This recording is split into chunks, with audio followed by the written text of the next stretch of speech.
It was all worth it because now I'm leaving as a national champ. It really won't hit us until like years to come. And you have to commend the coach to understand that you just designed something perfect for a bunch of players that have never won anything. This is a special team. They wanted to put their talents into a team situation and win. It's an honor. They can never take that away from us, nobody. The unbelievable dream. Many games, many practices, many hours of blood, sweat, and tears to get that accomplished. My teammates, I love them all. These guys are my brothers, the coaches are like fathers. One day I'll be able to look back and realize just how big this was for me. One of the reasons why they'll want to come to Carolina is because they saw you play and they saw the way you represented the university. Freshman season, sophomore season, all that's over with. You just got to just learn for those and make this one better. 33-4 national championship. It can't get much better than that. When you have this trophy that we have right here sitting behind us, then it's like, all right, now you've done something. Man, we won a national championship, and it's just unbelievable feeling. Everything just hit me. We're national champions. We proved to everybody that we were just as good as a team as anybody else. The best team won. The best team won. Now you are part of North Carolina basketball forever.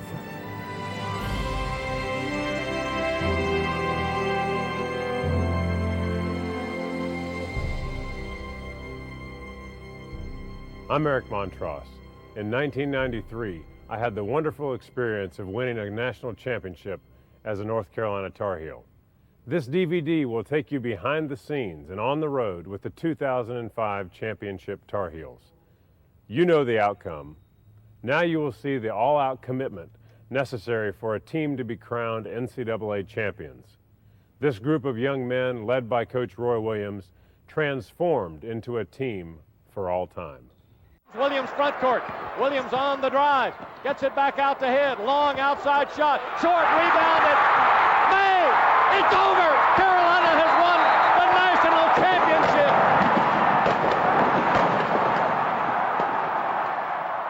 championship! Team building. This was the key for the 2005 Tar Heels.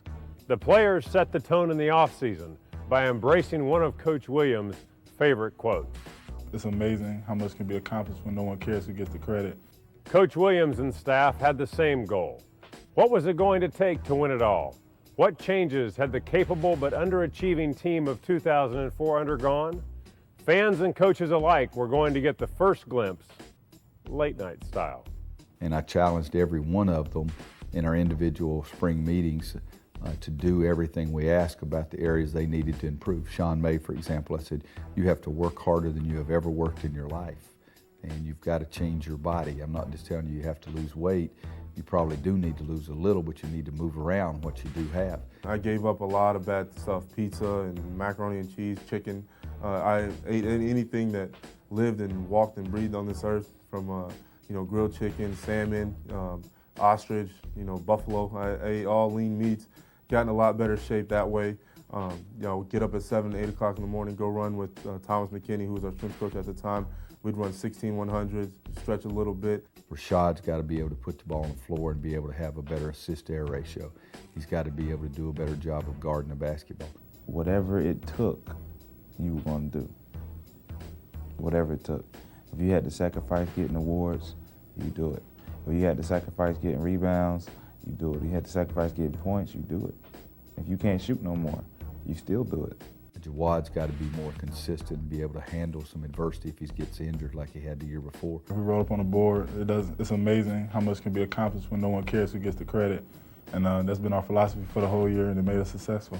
Raymond's got to shoot it a lot better. From the beginning of practice, I understood what he wanted.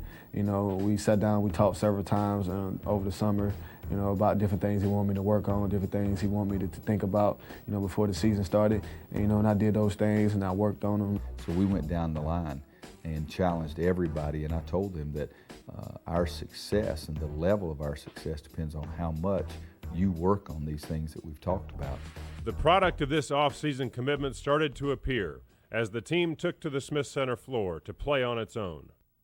When guys came back and we started playing pickup, the level of play was so much better at that time than it was, the past summer before. As we were playing, the guys were coming together a whole lot better, and the chemistry was better, and guys were just looking at this year's season a whole lot better, in a better perspective. Everyone, I think, kind of took it personal that we were a good team, but we just, we weren't a special team. And then we had the veterans come back, Antoine, Maktar, those guys talked to us, and that really helped us a lot. I think it put everybody on the right track because they compared their team to ours, and they didn't realize why we weren't winning.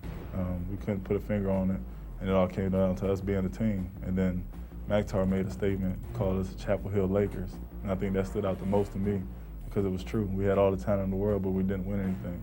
The season officially began at midnight on October 15th. But even before the first practice, a packed house came to the Smith Center to watch the Tar Heels have a little fun.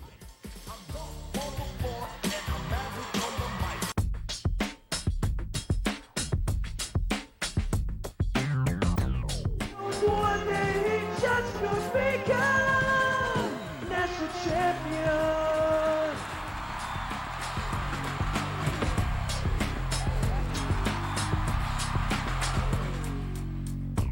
What was so amazing to me is that not only did he take all the mannerisms, I mean, he had my little walk that sometimes my back bothers me a little bit, and I've got a little giddy up in the gait there, and but the screaming, "Come on!" and stuff like that.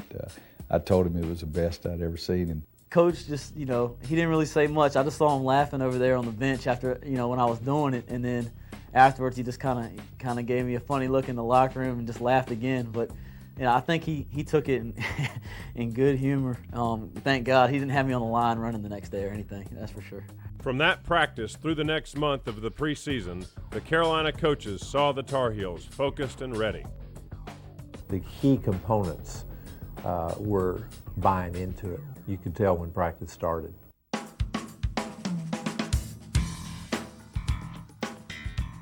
Rashad McCants was featured on the cover of Sports Illustrated as Carolina was tabbed the magazine's preseason top pick.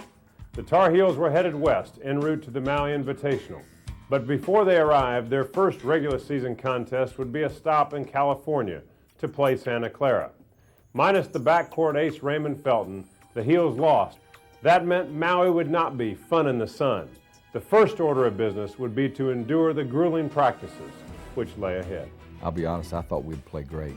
I thought that everybody would raise their level of play and would be so into it and so attentive to all the little things that I thought we would win the game. In fact, I said we may have a better chance of winning without Raymond. I made a mistake. I played in an unsanctioned basketball league, but I learned from it. I had to deal with my consequences. 4, 3, 2, 1. It's over. And the Santa Clara Broncos go to 3-1 on the year. They spill the Tar Heels here in Oakland. This is my 17th year as a head coach. 2 times previously we've lost the first game of the year, and both times we ended up in the Final Four, so it's just one game.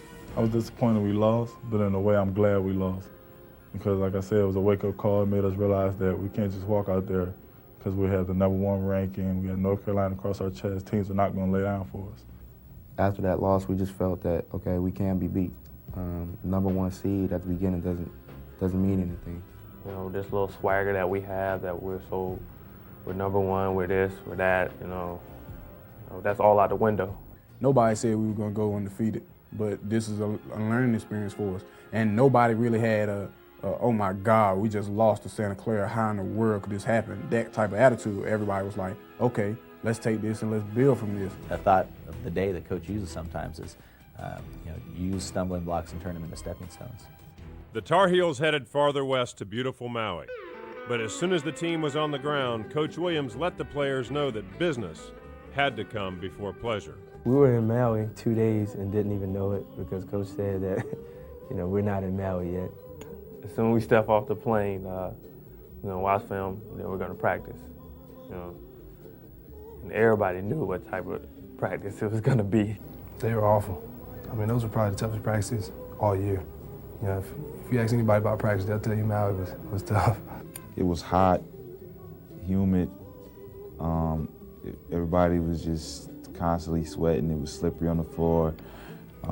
We did defensive stations probably 60% of the practice. not even a water break. Our break was to do, a different kind of defensive slides, and you go back to the defensive slides, and then, 10 trips up and down the court, secondary break. I think that was probably one of the greatest coaching moves I've ever seen, for him to push us the way he did that day and make us realize that we wasn't on a vacation, that we were here for business. I think that really juiced everybody up. They were great. I mean, they wanted to get better. They knew we had to correct some things and or just change the mentality a little bit. Pretty miserable experience, to say the least. I was standing over the garbage can for a little while, just kind of waiting to release some energy, if you will. Now on the right wing to Williams, down inside to Noel, gives it to the breaking Jawad Williams, coming right baseline for the dunk. Not yet across the timeline, tried to get it to Nash, stolen by Noel, away to Manuel for the two-handed dunk.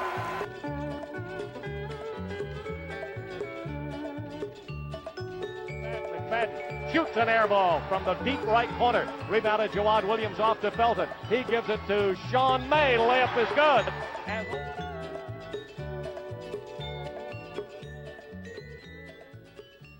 The Tar Heels dropped the Volunteers by 13, but point guard Raymond Felton suffered a wrist injury, putting his short-term and long-term availability in doubt. Not sure Ray is all right. It looks like his right arm is a useless appendage right now, in some pain, but he's doing the best he can to shake it off, and he is all day tough, as you know. I was definitely nervous, and I was, I almost wanted to cry in a sense because, they was like they didn't really know for sure. They said it just seemed like it was a sprain, but, they was going to check on him when we got back.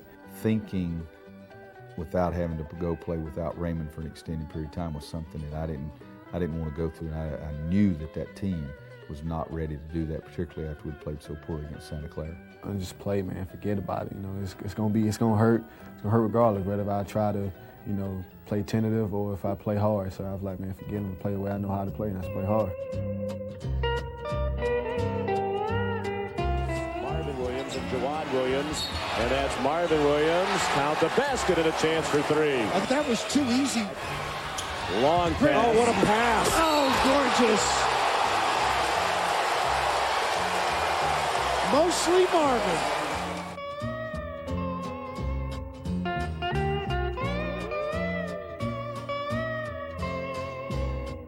His focus was better BYU, Tennessee, Iowa than it had been at any time during his entire sophomore year.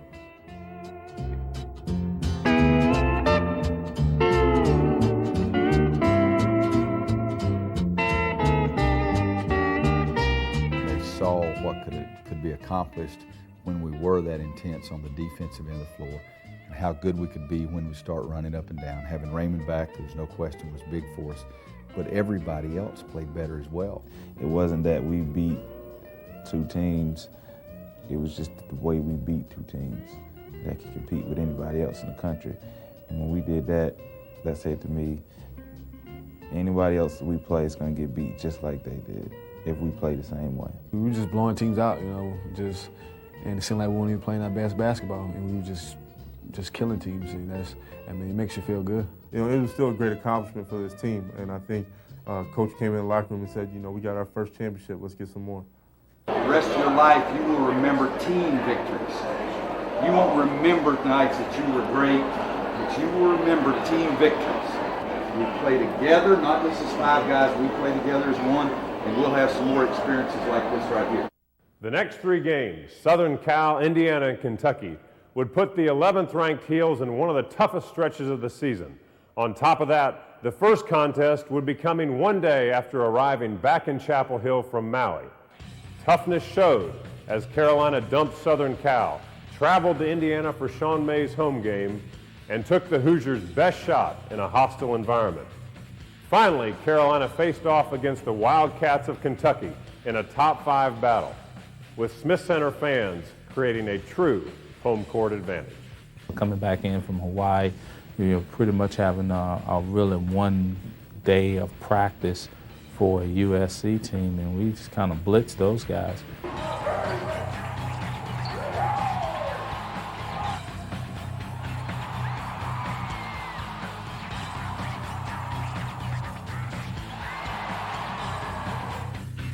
Curtis, top of the key. Ball stolen. Quentin Thomas.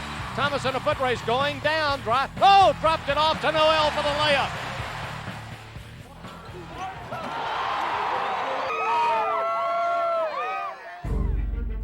all knew that we were not a great road team. And we knew that if we wanted to accomplish our goals, we had to win on the road. I knew going in that it was just too much going on, and there was too much talk about me and what happened and the story behind that. That nothing like I was gonna have. I knew I wasn't gonna have 25 and 15, and we're gonna win by 12, and everybody would be talking about how great I was and how great this team was.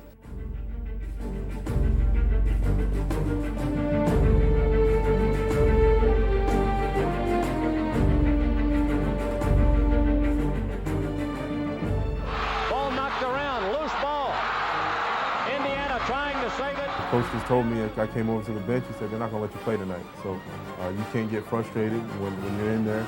Just try to do something positive. Well, how about that? I'm in it, baby. I'm in this. On the road, a tough atmosphere, everybody wanting us to lose. Sean's home game, he wanted to play better. He didn't necessarily play great, but we just found a way. We toughed it out. I think that was huge. I think it made a statement at that point that we can win ugly too. That we can grind out at any point. We was tough. It just showed that we a tough team. The way the game was played, it was a very physical game. It was an ugly game at times. We made enough shots. We got enough stops. In the locker room, I congratulated them because I told them, I said, this is going to be big for us the rest of the year.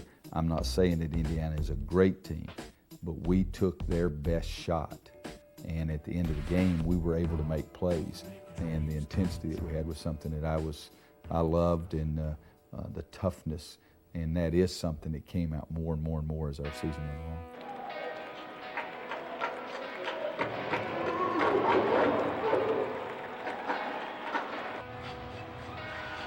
Big time atmosphere for big time teams, and crowd was energized and great.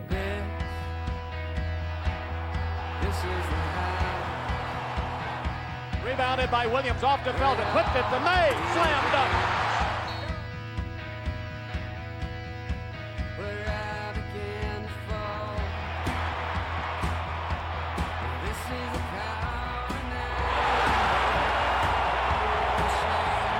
Taken down by Perry, outlet stolen by Williams, goes back for the one-handed slam. Felton splits the double team, coming front court, away to Noel for the dunk, baseline left. We got to running, and guys started making plays, and and it kind of snowballed in there. There was an excitement in the crowd, and we got off to a good start because we were so active defensively. And I think that we've got a lot of that energy from the crowd, and it was no wine and cheese crowd in the Smith Center. It was a home court advantage. Speed was the enemy for the competition as the Heels neared the holidays. The Tar Heels' 32-point margin of victory over 6 games between December 12th and January 2nd was fueled by the fast break, and the tank was full. Continued improvement was the focus during this stretch against unheralded competition, and the machine rolled on. Their toughness didn't get bragged upon until the end because all the games were close at the end and we made plays, but they were tough enough early to get ahead a whole bunch too. That's not easy to just jump on somebody and destroy them.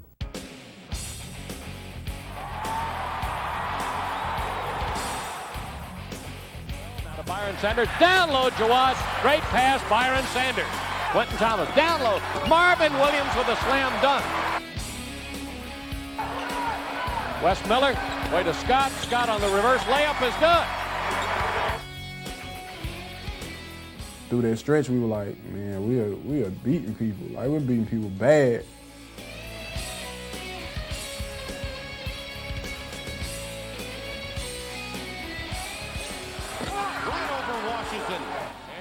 That was just welcoming a newcomer.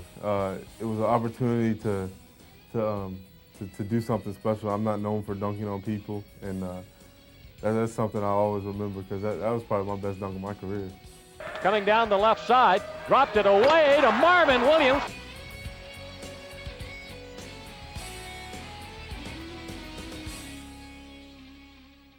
It was just a machine rolling forward, and they had no hope.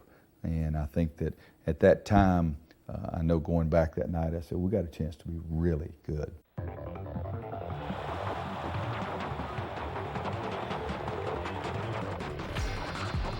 out to Quentin Thomas, and he scores on a two-pointer.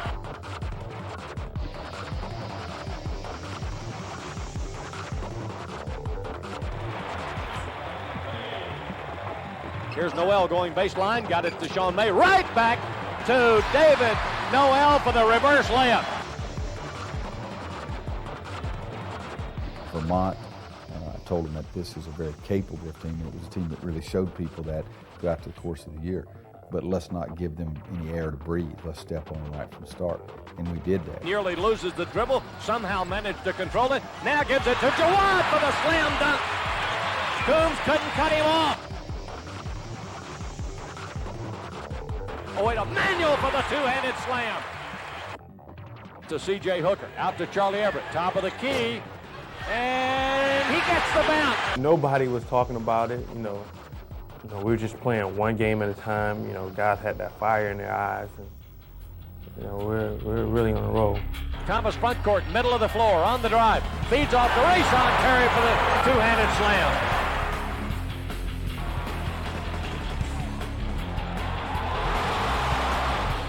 Away to Noel for his running slam. Felton gets by Chavis on the drive. The alley-oop. Oh, my goodness! That was just me, breaking out a little athleticism every now and again.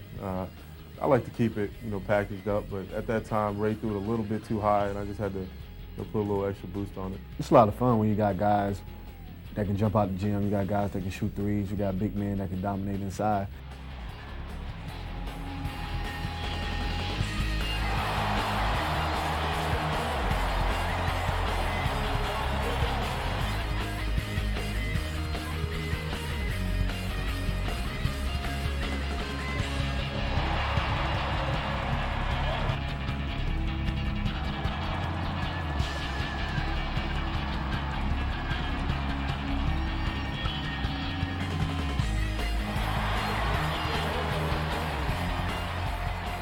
I was just thinking we can always get better.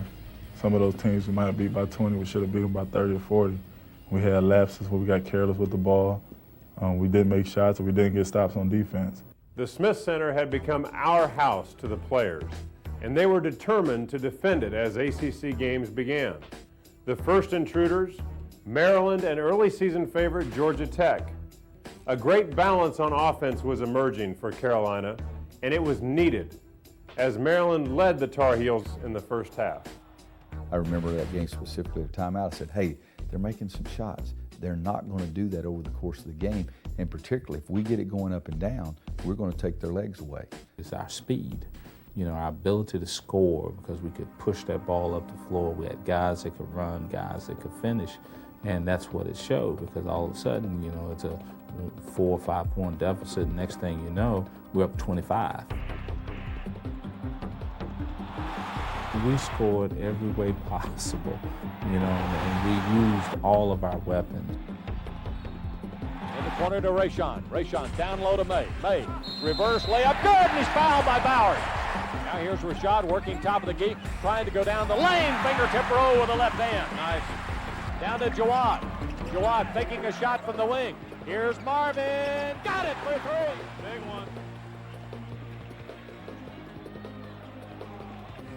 Jump shot, good. Rayshon Terry, no good, tapped outside, Marvin goes to get it. In the lane, feeds Terry, left corner, jumper, good for three. Carolina goes back on top.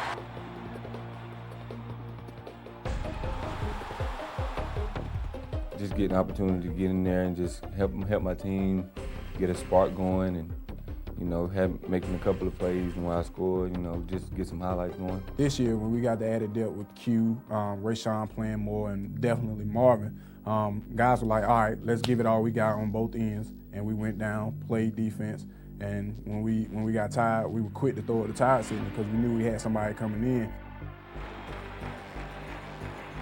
DeMay gives it up to the breaking Manuel for the layup.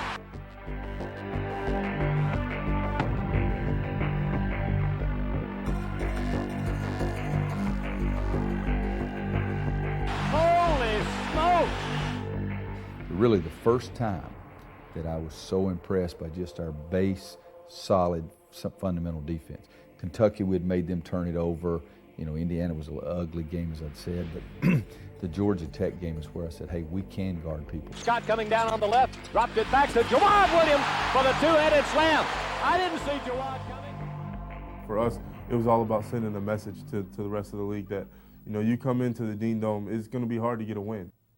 The long road stretch, 6 of 8 games away from the Smith Center, began with a disappointing loss at Wake Forest.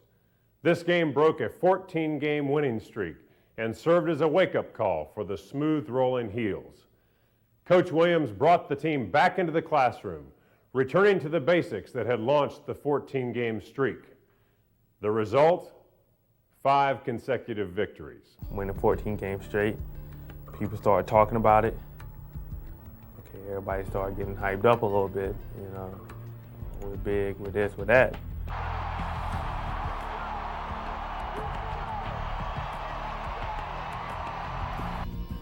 I didn't want to lose, but it was one of those games where we need to be brought back down. I think it was all because we just got to a point, you know, where we were just like, oh, well, we're on top of the world right now. We're putting 8, 9 game winning streaks together. Nobody can touch us.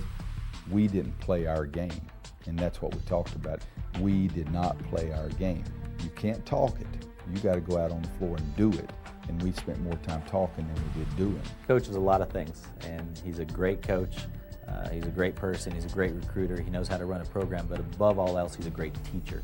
And I think after losses, he's able to teach the players why it was a loss and give them information about how the next one can be a win. We made them watch a lot of tape to show that we were in control. We didn't do what we needed to do.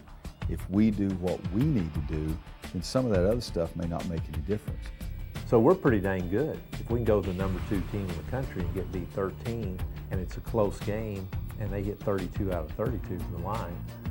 So you know, nobody likes a loss, but I still think down deep, they had to get a little confidence from that.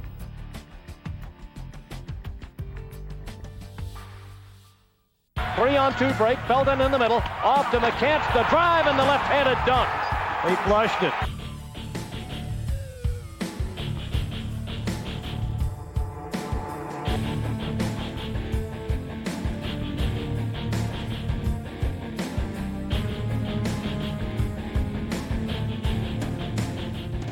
So that's the end of the first half, and it was a ragged, ugly first half of basketball in Clemson.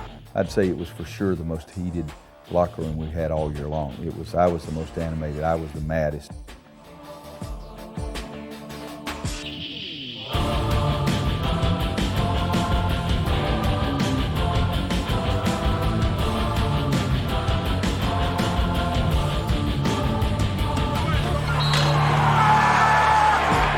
After the game, I talked to him and said, you can't go into a game thinking that you're going to win just because you're North Carolina.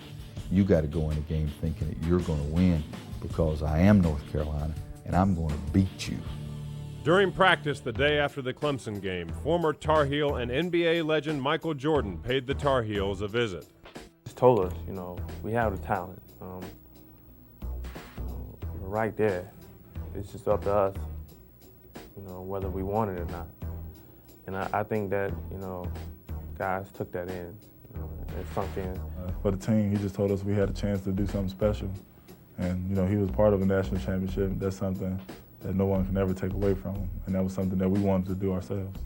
I'm pretty sure they realized before, you know, but hearing it from Michael Jordan, you know, it helped out, you know, even more, you know, and guys like, okay, let's go ahead and do this. You know we can do it, so let's just go ahead and do it and just win it all.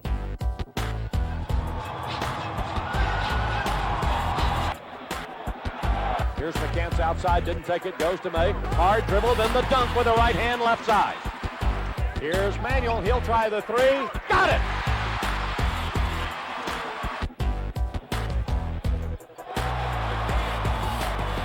Got it down to Frisbee. Frisbee drives, blocked by May. Jawad out with it to McCants. Over to Jawad, the two-handed slam. Down low to Charlie Everett, to Byron Sanders. Jump shot good, a little flat, but found the mark.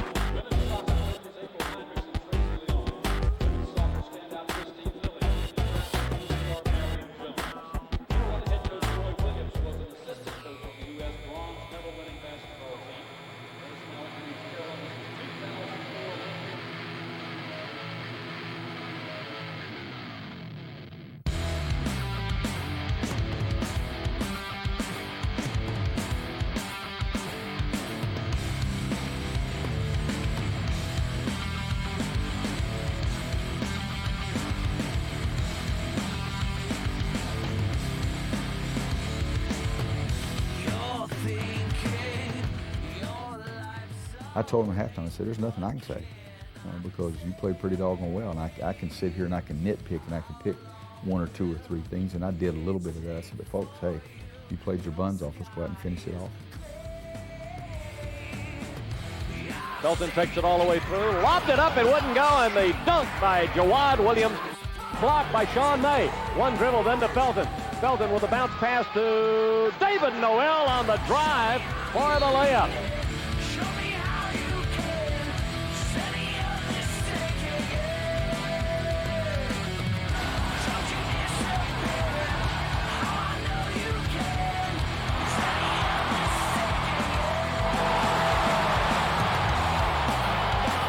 Stolen by McCamp. They tried to go to Simmons. Off to Felton. The alley-oop to Manuel.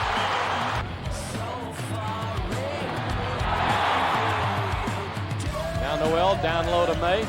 May gives it back to Noel for the two-handed slam. Great playmaking. Misses.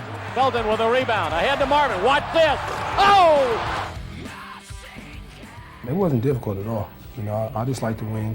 You know, Coach wanted me to do that, and that's what I did. You know, it was what was best for our team. You know, we had 5 great starters on the team that played well for us this whole season. And, you know, for me to be the 6th man, I was perfectly fine with that.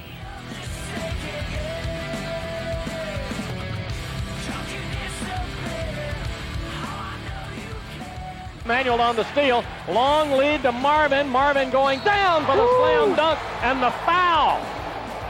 And look at the Carolina bench reacting. Everybody up, pumping the air with towels saying, way to go, Marvin. I knew he was coming, but I didn't know he'd continue to run. I seen him chase me, but, you know, I just took one dribble and just dunked. You know, he was there. It happens. Richardson against Marvin on the drive in the lane. Fakes, drops it off to Romero. Left open outside. Good for 3. Florida State is within 1 of Carolina. 49-48. Roy Williams up with the offensive call. No timeout.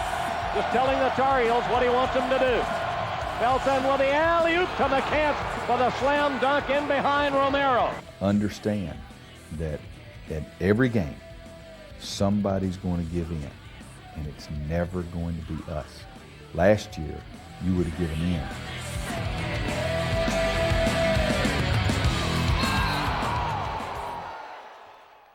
February 9th pitted number 2 versus number 7 in a much-anticipated road duel with Duke. In the dogfight that ensued, Duke was victorious, and the Heels were left speechless after a chance to win in the last seconds of the game. With little time to worry about their most recent performance, the Heels traveled to Connecticut and beat the defending national champions in a game that Coach Williams says was crucial for the team's confidence. I hate losing, but I hate losing to Duke.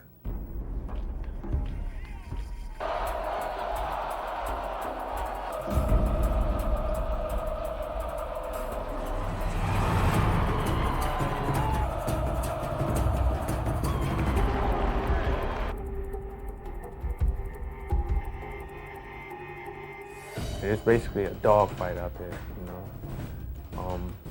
The referees are not gonna call much, you know, so you guys, basically, you're just gonna playing hard, fighting.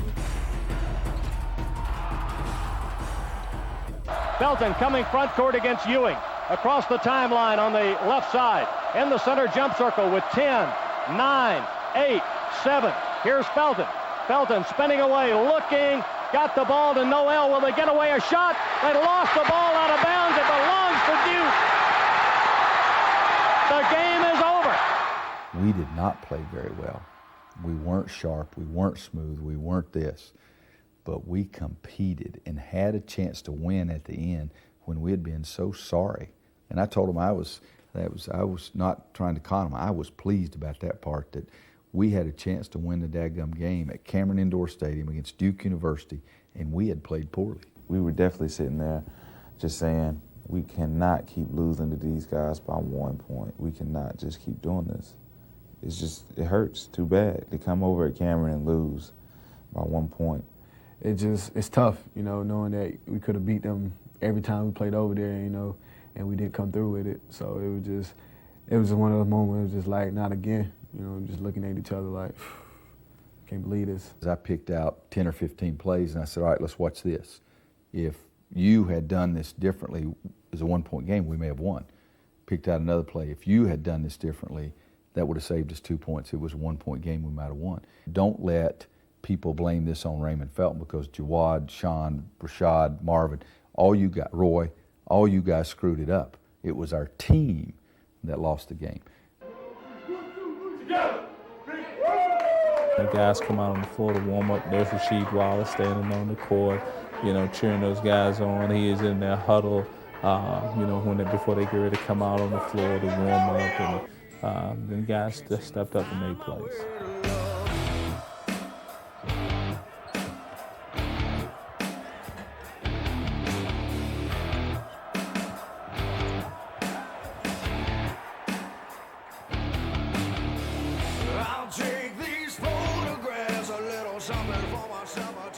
Over on the right side to Jawad. He's feeling it. Got it. Oh, welcome back, Jawad.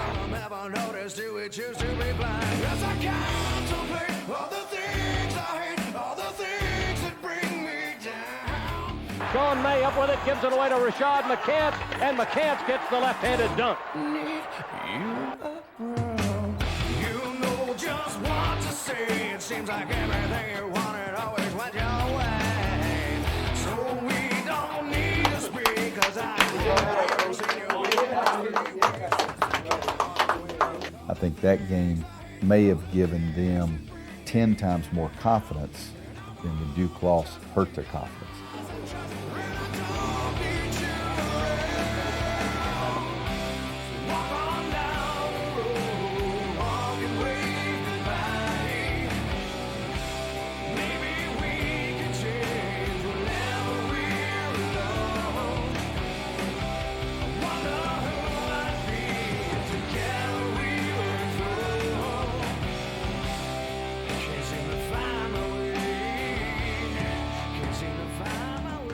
Carolina's long road trip was finally over. Following the Connecticut victory, the Tar Heels stood at 20-3 overall, 8-2 in the ACC. Without a chance to face Wake Forest again in the regular season, the Tar Heels needed a strong finish to have a chance to win the ACC regular season title. And did this team finish? The Tar Heels were on the home stretch with just 6 games remaining before the ACC tournament. They were in control of their own destiny, as Carolina was tied with Wake Forest for the conference lead. But with trips to NC State and Maryland looming, the Heels would have their hands full. Left side, into the corner, drives, baseline, feeds May for the two-handed slam. Sean May to the rescue. Sean's streak of consecutive double-doubles propelled the team, and they climbed on board for the beginning of a wild ride. We have a chance to control our own destiny. If you do what I ask you to do to the best of your ability for week 1, 2, and 3, 6 games, you'll be conference champions. Don't worry about what Duke's doing. Don't worry about what Wake's doing. We are in control. We play our tails off these 3 games, we're going to be the conference champions.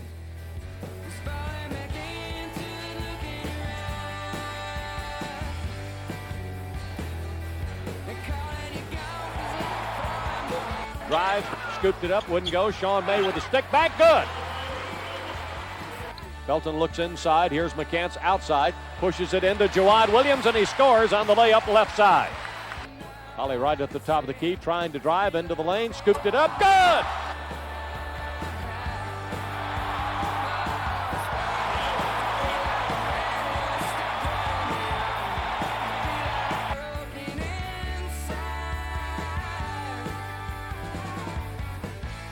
Over to Jawad. Here's his jumper for 3.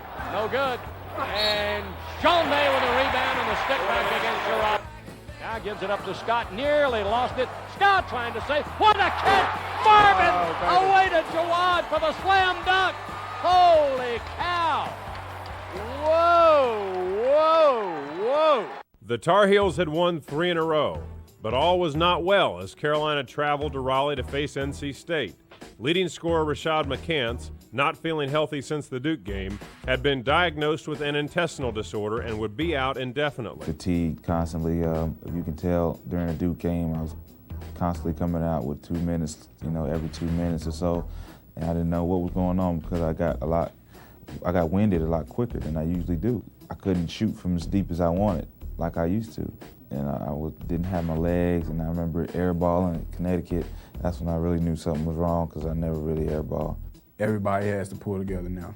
Everybody has to step up. That's 17 and maybe 5 rebounds a game that we don't have now. We had to step up together as a team. Guys started playing very well and within themselves, and we didn't go out of our way to try to do the extraordinary. Santa Clara, I expected you to raise your level to make up for Raymond not being there. Now I'm telling you we have to do this. You have to raise your level of play. You have to be able to come in and help this team. We've got some big goals, and you've got to be able to do that.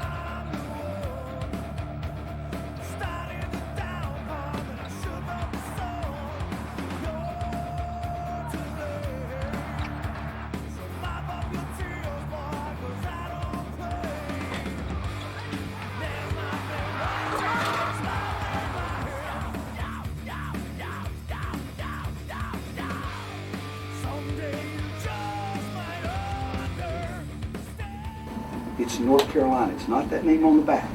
As long as we understand it's North Carolina, we can beat anybody. With us winning at the same time without Rashad, it was like, okay, this is how much of a team we are. We can win without one of our best players. Melvin Scott filled in for the absent McCants, hitting 4 3-pointers for the Tar Heels in their 10-point win. I knew I had to prove myself because Rashad was out. I don't know, my teammates, man, they got me the ball in the right situations, and I mean, I can shoot the ball, and I never lost my confidence.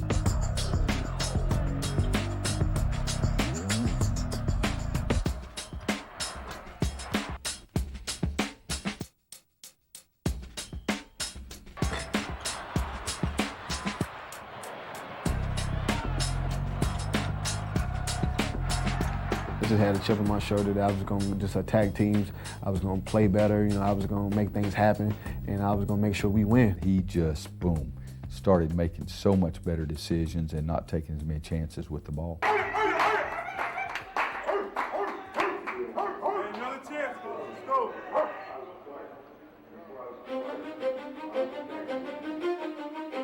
Can't get it. Ball tapped outside. Controlled by May. May whips it over on the left to Scott. His outside jumper rimmed out. No good. May with yet another rebound. May powers up and scores.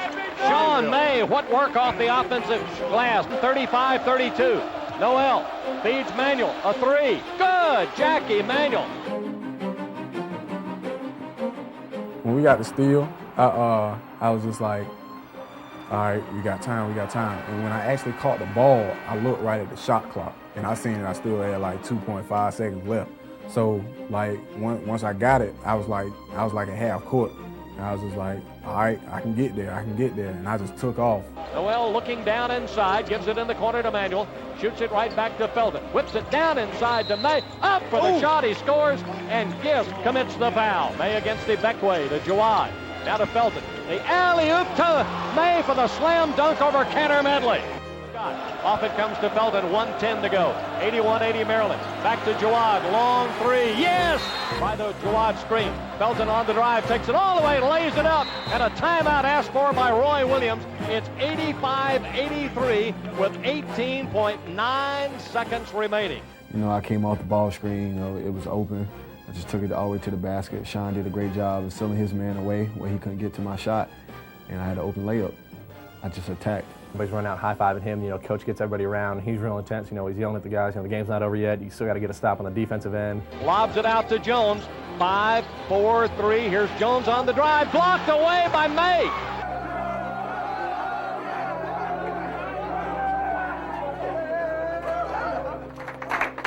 said must stop. We got 3 in a row. We even gave him another chance when he goes out of bounds. We got 3 in a row. That's what you got to do to win a big-time game. That's another step, fellas. God almighty, this is good. Come on, everybody. As the Tar Heels returned home, a win over Florida State would guarantee Carolina at least a share of the ACC regular season title, the 25th time the Tar Heels had accomplished this feat in the 52 years of the conference. Wow, what a pass in front court. Over on the left side, Emmanuel gives it to Noel. Dropped it off to May. May knocks it away. Holy smoke.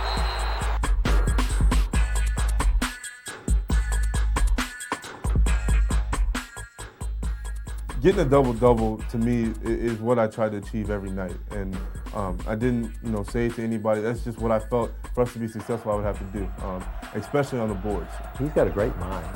I mean, he really understands the game, and he understands what to do and what can happen, and all, not just his position. He understands all 5 positions.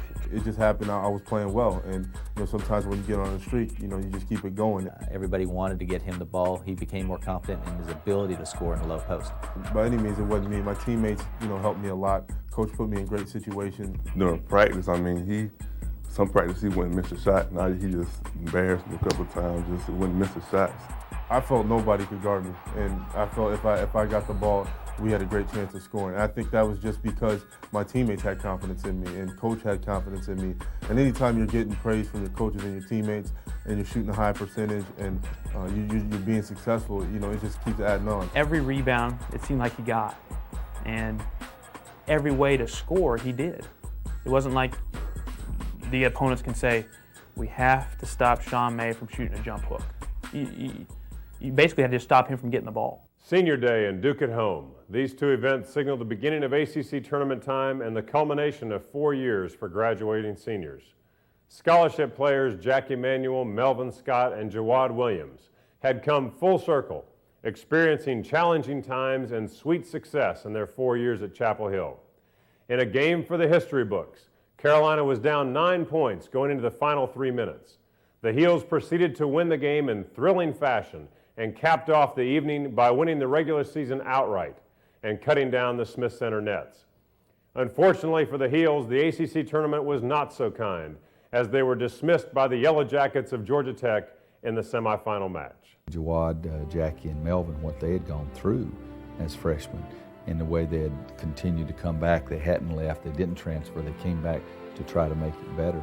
And it was very emotional for me. I really loved it, to see my mom and dad there, it almost brought me to tears. And it was just fun, when you're walking past everybody, like I'm standing there every time, giving everybody a high five when they get to start in the starting lineup. That for me to have that chance to run in between everybody and, have everybody cheer, that was something I'll never forget. When the actual game started and they called us out and I got to hug my parents, that made my dad there. Just to see my parents there, they're happy, they got to be a part of it. Once they announced everybody and got to me, and I was fine until I hugged my mother and my father, and just emotions just came out of me. And, it started to sink in that this would be my last game here. Some of the most emotional days I've ever had in my coaching career are senior days. And because I'm not going to get to coach those kids in our building anymore. I didn't go to bed till like 2 or 3 o'clock in the morning the night before. I was just up thinking the whole night. I was reading a magazine. It was talking about our experience and how long we've come. And it almost brought tears to my eyes. I made Melvin read it. Said he almost brought tears to his eyes. So it was just almost like we're here and we have a chance to do something very special. We can leave our legacy behind. Normally do it. Here's May down low against Sheldon Williams. Turning, jump hook, good.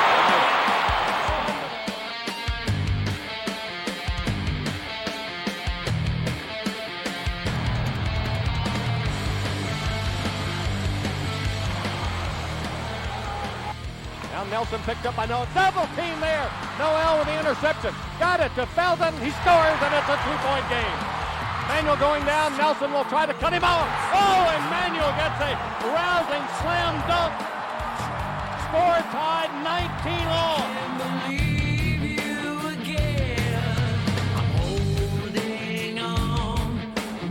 On the drive, baseline, up off the glass. tapped up, no good. Rayshawn Terry there, lost the ball, recovered, put up and in, and a foul on Duke. Well, the offensive rebounding by Carolina Wood is starting to take a toll on Duke. Off the front of the rim, recovered Melchione. He fired from the corner, no good. And there's the horn ending the first half of play. So at halftime, on the Blue Point scoreboard, it's Carolina 47, Duke 41. Coach came in and was like, JJ had 17. Me and Jack looked at each other like, are you for real? Oh, the first half was crazy. I'm like, is this guy gonna miss? And I'm here, I'm in his face, I'm making the shot as tough as possible, but he's shooting fadeaways. So we kind of turned it on after that, and we was like, all right, well, this dude ain't scoring another bucket. Manuel on a crossover, gets in the lane, drives off the glass, good!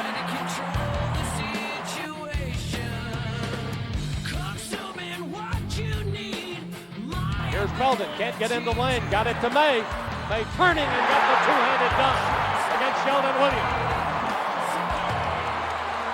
23 for May. Goes to the baseline, all the way underneath. Melchione out of the corner, good! 73-64, it's a 9-point lead for Duke. There was a timeout at that time. We walked over to the huddle, and you could just look at everybody's eyes. Last year, guys, you could see it in people's eyes when we thought we were going to lose games. And I just looked around, I looked at Marvin, I looked at Jackie, I looked at Ray, and you would thought we were up 10. Everybody was just cool, calm, and collected. And the only person that put their head down for a second was Jawad. And Coach said, Jawad, get your head up. I get cold chills. It was one of those things that as a coach you're willing to try anything, but I believed this. I said, if you'll do exactly what we say, and you give me a total commitment on every possession, not to do well, but to do the best, we're going to win this game. And Jawad had his head down, and I flicked him on this. I said, get your head up. We're going to win this game. But you, and you, and you, and you, and you. It's got to be a total commitment. It can't be, okay, Coach, I'm going to do it. You have to do it. You have to do it right now better than you have ever done it. And if you do that, we're going to win this game. And I said, I'll tell you something else. I promise you, we'll win this game. Manuel trying to penetrate on the dribble. Inside, puts up the shot, no good. May with the rebound and the stick back, no good. Tip in by Jawad. That's his first bucket of the second half. He's got 8 for the game, and Roy Williams calls a 30-second timeout with 2:40 to go. Williams' free throw is good. He'll have another one coming. Next one is up. That one's good also. Now Felton getting into the lane. Drives, feeds Sean May. Block. May recovers. Scores. Gets fouled on the play. If the Tar Heels win this game, offensive rebounding will be the reason why. May to the line. Good. 73-71 Duke. We were down 2. We came out of timeout. We were supposed to switch every screen. I messed up. I messed up and didn't switch off on Danny. And that's how they even got the ball in bounds. So Danny was going to the court, and all I was trying to do was cut him off. And I was about to foul. And he kind of got past me a little bit. I actually let him go past me, and I just reached around. Waiting for everybody to scatter, got it into Ewing. Ewing trying to get front court. Noel swiping at the ball, knocked away. Felton goes to the floor. Loose ball, timeout, Carolina. That changes everything. What a play by Raymond Felton to get in that scrum. I actually got a good piece of the ball and was able to knock it loose. And I think it was Jackie or somebody or Raymond that dove on it. And we were able to get the ball back. We called a timeout. And all I could do was just say, thank you, God, because that was a big play for us. 26 left to play, 25-24. Felton well out on the right. Trying to get free, drives, put it up, blocked away, foul on Duke. Foul is on DeMarcus Nelson. First free throw, good. Cleanly through, 73-72. Felton ready on his second attempt. That one is no good. They battle for it, loose ball, recovered Marvin, he scores! 17 seconds left. And he was fouled. Foul is on Patrick Johnson. Everybody was fighting for the ball. I grabbed the ball, threw it in, and I got fouled. But he just tipped the ball out, and Marlon just ran toward it and made the shot. I didn't even know he got fouled. But then the ref raised his hand, I just jumped for joy. It was crazy. I ain't never felt like that before. You have to give Ray the credit, definitely, because he could have quit. He could have been upset for missing the free throw and just giving up. But, he kept fighting. Sean was fighting. It popped out, and I just grabbed it. I tried to shoot it, and I was able to get fouled and make it. So it was tough. And the crowd going just ballistic in there, and I never have ever heard that building be as loud as it was when that ball went in the hole. That's the loudest I've ever heard the Smith Center, and it's not even close. Take a deep breath, take a dribble, spin the ball, tap my arm for my mother, and then I shoot the ball. Free throw. Good. 75-73 Carolina. What a game. And we get a 30-second timeout taken by Carolina. With J.J. Redick on the floor, you're always going to be nervous. 17 seconds is a lot of time. They were like, come on, fellas, we can do this. And, and there was a burning desire from their end, too. Delchione will inbound. Carolina's going to apply pressure. Delchione runs the baseline, got it into Ewing. Ewing spinning away from Felton, across the timeline, gets it now to Nelson. Nelson off to Redick, here's the three. No good, it rimmed out, knocked away. Here's another shot, May with the rebound. Game is over, Carolina wins. Unbelievable.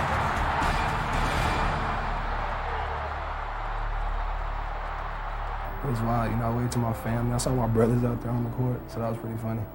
But it was a moment, It was probably the biggest moment of my life, probably, as far as sports. So.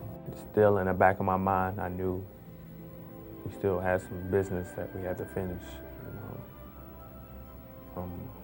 So I really didn't go overboard, with my celebration. Before the game, I said play it like it's your last because you never know.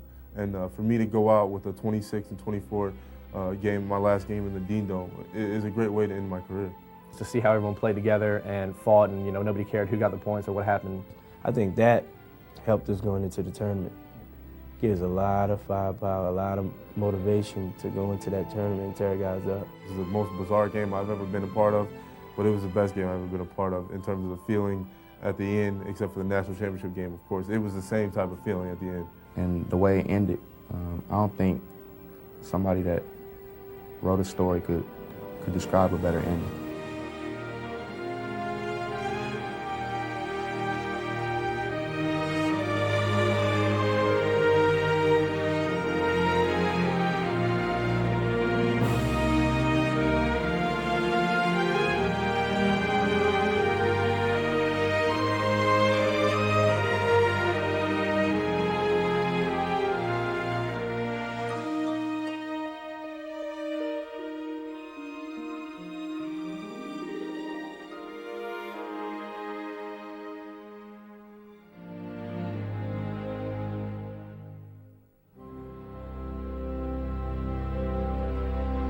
Looking back on it, I completely believe that our poor play in the ACC tournament was because I emphasized that last 6 games so much.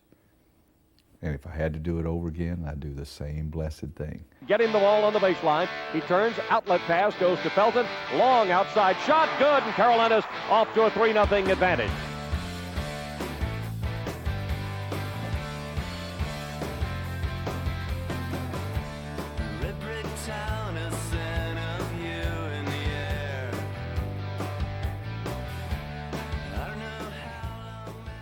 But you could tell from the tip, the moment that we stepped on the floor, we weren't playing the way we played the last week against Duke.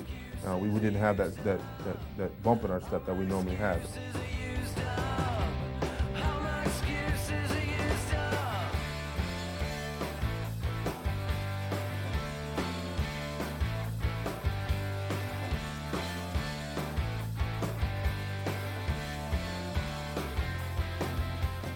Made every play down the stretch, forced it, pushed it, made the referee make calls, but his drives to the basket, put them back on their heels, made big threes. Now Manuel will hand it off to Felton. Shot clock is down to 8, 7. Here's Felton way out. Got it! 81-79. He was almost on the wing. That's his fourth three-pointer of the game.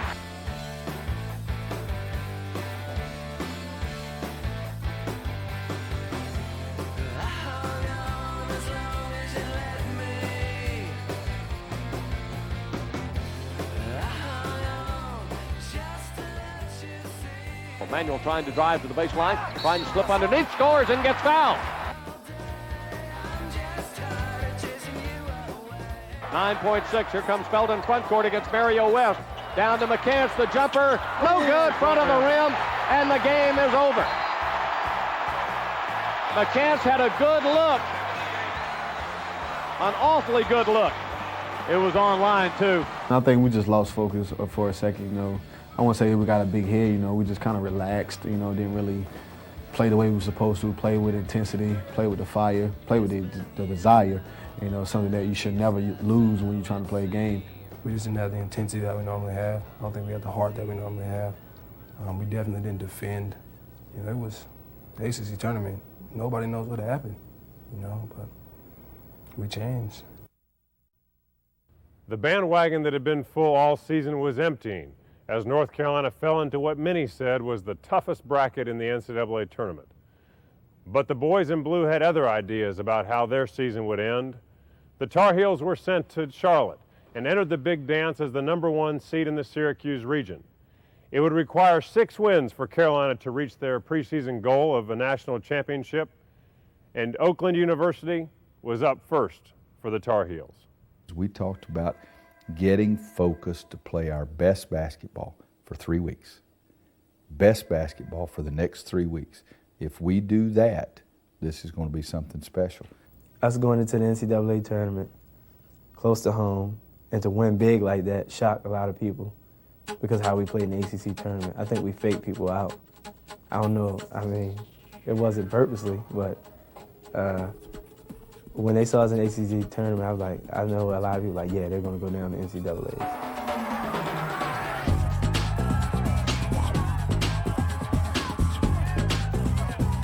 We came out in the NCAA tournament playing with a chip on our shoulder. I mean, everybody was just like, you know what, we're gonna do what we have to do. We're gonna get this job done. We didn't come here to win, you know, ACC tournament title.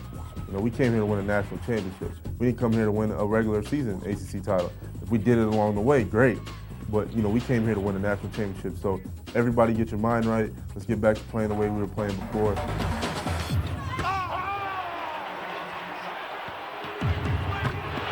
Scott double teamed in the left corner, in trouble, outlet knocked away by Williams. He'll save it to Felton, and he can't control it. Or did he? Yes, he did.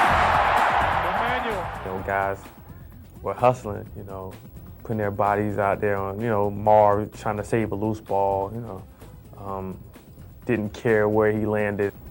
That's just me playing basketball, you know, doing the best I can. You know, I was able to get to those balls, so I did it. You know, Ray, he made a big time hustle play. Jackie did too. I mean, everybody just worked hard.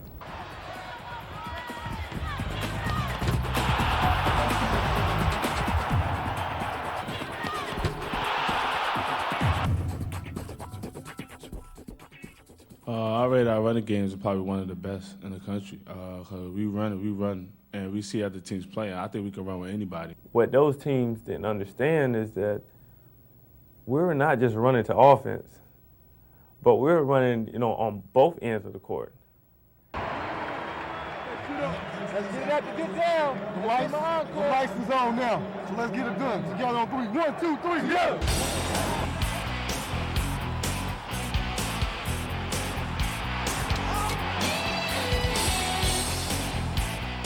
And I feel that no team in the country can run with us, not the entire game. You know, they may do it in the first half and do a great job with it. You know, but in the second half, you know, there's no team that is in better shape than we are or has better fatigue. You know, we keep going. You know, you may think we're tired, but we're really not. We about to turn it into another gear. Once they had a ball in their hands, yes, everybody's going to run because everybody wants the ball, everybody wants to score. But who's going to get back? You know, was the question. And once we got in the game, we established that early. Okay, you want to run? Let's run. But we're going to run on both ends. And they really wasn't expecting that. High post to Marvin. No good. Marvin follows up. Iowa State standing and watching, and Marvin went to get the missed shot and scores.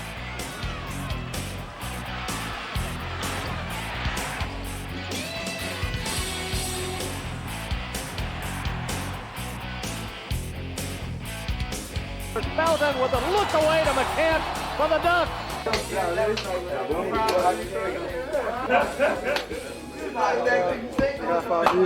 How many of you guys been in Sweet 16? It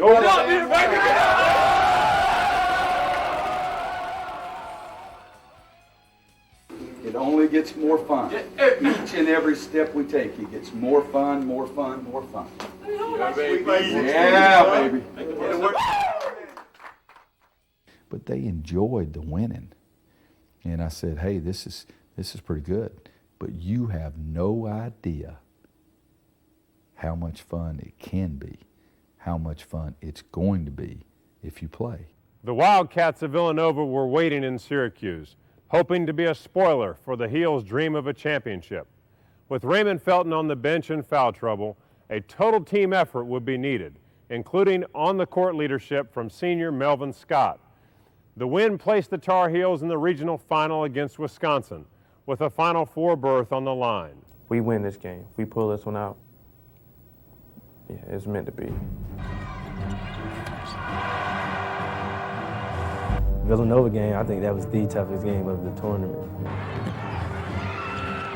Those guys were on fire, and it didn't matter if you had a hand in their face or you were tugging on them or anything. They were knocking down. They were hitting some big shots.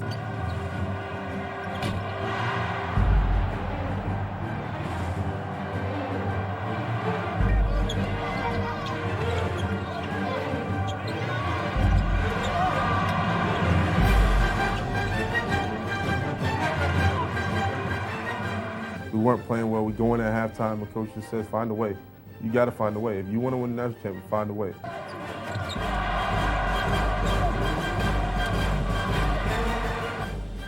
Scott looking inside. Here's Belden for three. Got it.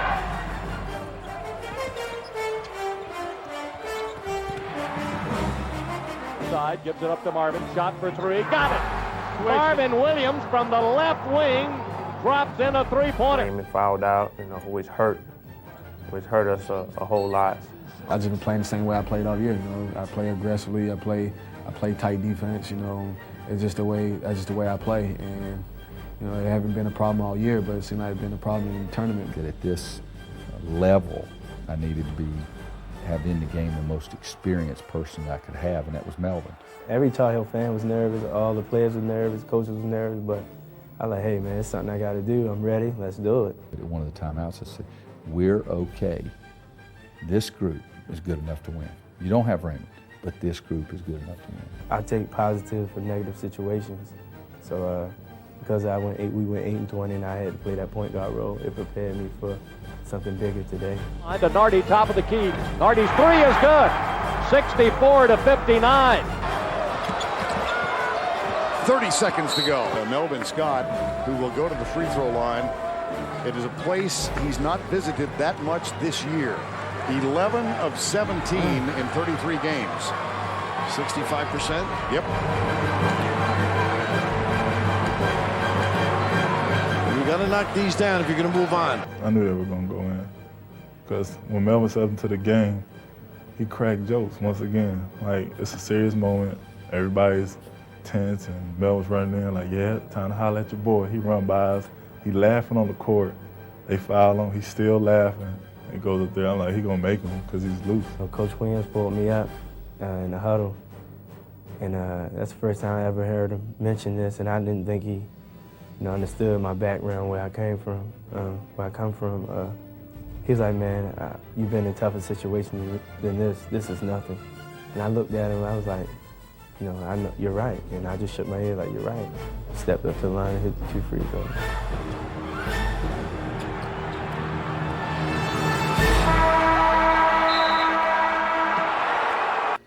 Right before 9. Right before 9. I hit my head. 7, 8, 9, 8. 8 is an 8. Yeah. Yeah.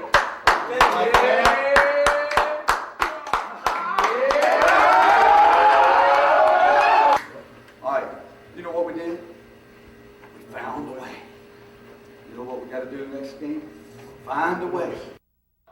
Carolina's Elite Eight opponent would be the Wisconsin Badgers, led by first-team All-Big Ten forward Mike Wilkinson. Me and Melvin kind of brought out the beast in Sean. We watched clips on Wisconsin before, and we watched the kid Wilkinson. Mike Wilkinson is a great talent. He's got great footwork. I saw him do some things throughout the year that not a lot of players can do. And you've got to get down in a stance and be able to move your feet better than you have in any game this year. And so we challenged him, and then his teammates got after him. There was a play in the training tape we were watching where, I mean, he literally could have broke the guy's ankles with the move he made, and everybody was like, man, you got your work cut out for you tomorrow. We looked at Sean like, uh-oh, you about to get the business. So Sean kind of took exception to that. I mean, and he was a very good player, but inside, he really had some quick moves that everybody, including the head coach, was very concerned about Sean. He gonna do this to you, he gonna do that to you, he gonna hit you with a jump hook fadeaway or something like that. We were making those stupid stuff, man. You know, I took that as a slap in the face that, you know, I didn't think my teammates had the confidence that you know, they had been having for the last, couple of weeks. And Sean was like, okay, well, I'm gonna show you. Right before the tip, Rashad comes up to me and he says, man, he's too little for you. Early he realized I'm bigger, I'm stronger. And, there's no question that we had to get the ball to him. Sean went out and had one of the best games of his life. Look at the run by May. Sends it in. The big guy taking it with authority. Now drops it down low to May. May gets free, and this time he makes sure it goes in. Dribble well out. Here comes the double team. Manuel on the steal. Manuel on the drive. Lays it up good with the left hand. Pretty. Howard, look at this kid hold on. That's the second time. It takes you a roll of quarters to get around them.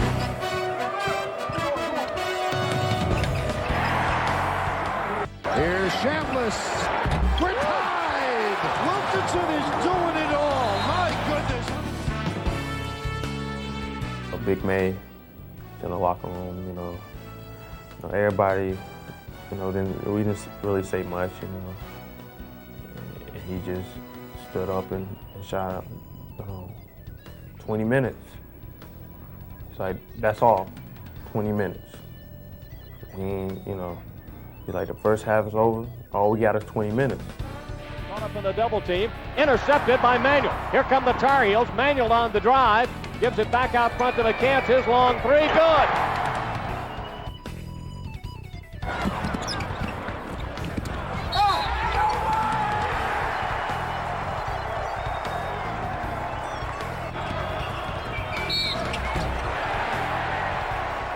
Melvin, being Melvin, he's a funny guy in the huddle. He's like, look, coach, don't draw up anything, just get the ball to Sean.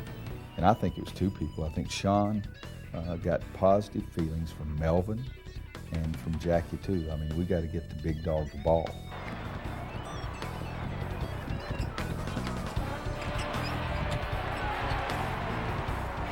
Gives it to Taylor on the outside weave. Hanson blocked, McCants.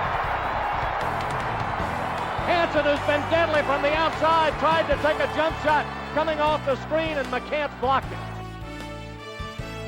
Side position. Here's McCants, top of the key. Good! That's a three for Rashad McCants. His third of the game. 81-75 with 1 minute to go. Marvin will protect it, and it's all over. 3, 2, 1. The Carrier Dome is still Carolina friendly.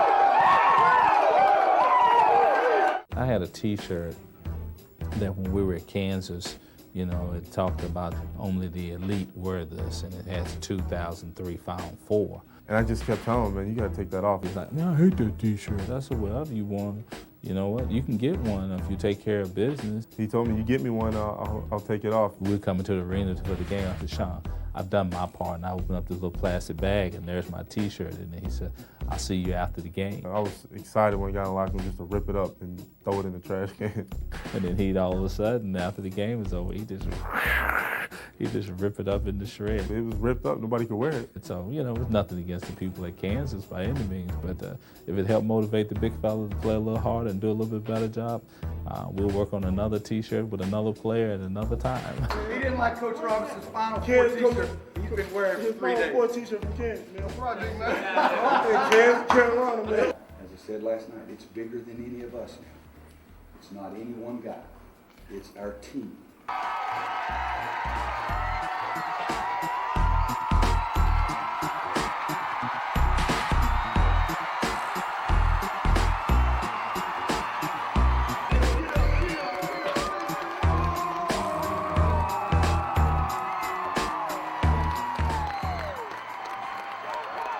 With the Final Four date against Michigan State on the horizon, but a lackluster defensive effort in Syracuse in the rearview mirror, Roy Williams needed his team to recommit to defense. And that started here in the pit. These rims weren't needed. This was a practice about defense. And along with this practice in the pit came a pledge not to let your teammates down on the defensive end of the court. And it was signed by every player. The message was sent and received as Carolina beat the first of 2 Big Ten opponents. We go to Syracuse, we outscored Villanova, we outscored Wisconsin, but we were awful defensively. And so I wrote it up on the board, and I will not let my teammates down on the defensive end of the floor. I made it broader, not just boxing out, but I would hate to think the feeling that I'm going to have if I let my teammates down. I will not do that. And then I drew 17 lines underneath it. And I went out on the court because I did this, before practice, about an hour. There were no players in the locker room. And I went out on the court when practice starts, and I mentioned, I said, I hope everybody saw that, what I wrote up on the board in the locker room. I said, I'm serious. If you do that, because I'd put a line in there, for 7 days, it can really be something special. And 17 guys had signed that. They didn't know what those little lines were for or anything, but 17 guys had signed it, and I thought that was special. You had to take it personal. You told everybody that you wouldn't let your team down in the next 7 days. Everybody took that personal. Everybody that signed it. You read it, and everybody worked hard to keep that promise. A pledge wouldn't be the only way the coaching staff got the message across, as plans for an intense defensive practice were made soon after cutting down the nets in Syracuse. So we talked on the bus on the way to the airport after the game. What can we do? And that was Coach Williams' idea, to take the rims off. So that's practice 95. So in the practice plan, it's pretty organized to say the least, but it said in there the pit. And it was a 35-minute period. And so we get through the first shooting drills and a couple of fast break drills. I said, all right, let's go to the pit, which I'd never even called it that. But I jogged in the practice. I said, follow me, and I jogged in the practice gym. The managers didn't even know about it. The door was locked. There were no lights on it. It wasn't one of those, throwing elbows at each other, trying to hurt somebody, stopping them. It's one of those just more focus on getting the mindset to play defense every possession if we want to win a national championship. And I'm turned around and I'm ready to kill somebody. And I said to Coach Holliday, did you not? He said, I forgot, blah, blah, blah. And so here I am, I'm ready to run through the dadgum door without it open, okay? And so we get it open, get the lights turned on, and the players look around and they say, oh, because we had taken all the rims off. Coach made the point, if you want to win championships, you have to be good on the defensive end of the floor. I said, fellas, for 35 minutes, we're going to be in here and we're going to be better in St. Louis than we were in Syracuse. And for 35 minutes, we got defensive stations, defensive drills, defensive stations, defensive drills. Straight defense, no balls, no nothing. We even did dummy defense when you're guarding nobody. So we're faking charges and things like that. It was fun, but at the same time, it was very hard. You're getting ready to go to a Final Four. You don't really want to be in there doing defensive drills that you've been doing, at the beginning of the season that you haven't done for a while. And I think it really helped us. I think we keyed in and we played a lot better defense. The funny thing is, at the beginning of the season, when Coach first did that, everybody kind of dropped their head like, I mean, we have to do this, we have to do that. But when he did it this time, you could just see the look in everybody's eyes like, we have to do what we have to do to get it done. And I said, all right, let's go back and finish practice. And so we jogged back into the Smith Center, finished the regular practice, and they're talking about, man, Coach. I says, then you understand that was pretty hard, huh? And I said, it's going to be harder tomorrow because we're going to do it again because we're going to be better in St. Louis. So the next day we did the same thing. Managers had the doors open and I didn't have to try to run through the door. The Tar Heels were given a rousing send-off from the Smith Center. Hours later, Carolina was given an enthusiastic welcome at its St. Louis headquarters. Carolina had one more opportunity for a private practice before its national semifinal against Michigan State. As they had all week, the Tar Heels focused much of the workout on the defensive end of the floor. Friday brought media obligations for the Tar Heels. There's no pressure on us at all. We haven't been here before. In the past teams have been here, we haven't. We just need to go out there, play basketball, worry about ourselves, and hopefully everything take care of itself. For us, we need to peak at the right time, which is now, and put everything together and really show people that, talent, is just not all that we have, that we are, one of the best teams in the country. And an open practice. More than 31,000 filled the Edward Jones Dome to catch the Final Four teams going through their final workouts.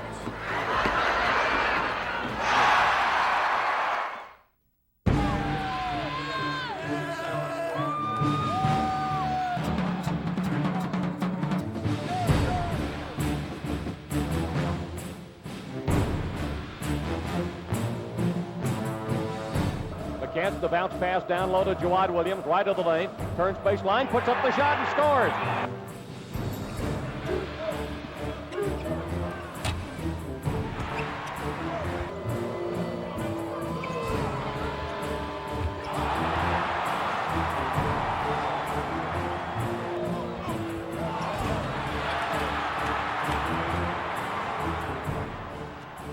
He threaded the needle, and it fell right into my hand. All I did was jump and just dunk it. And I was just like, man, on the run back, I was like, yeah, that'll get me on one shining moment. So, and when I made it, I was like, oh, that's me.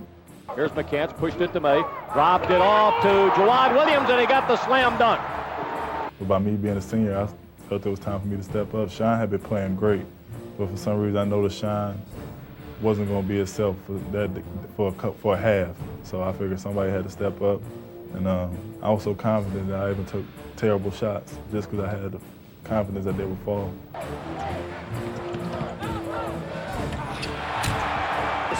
Wide open. He wants it on the other side. Brown, and he gets both corners.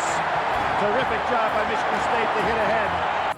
High lob in, slapped outside, and that's the end of the first half. And it's not a very happy Roy Williams, who takes his glasses off and takes one last look at that scoreboard before departing for the locker room. At the half, we were like, okay, coach is gonna come in kicking over some stuff, so let's just be prepared.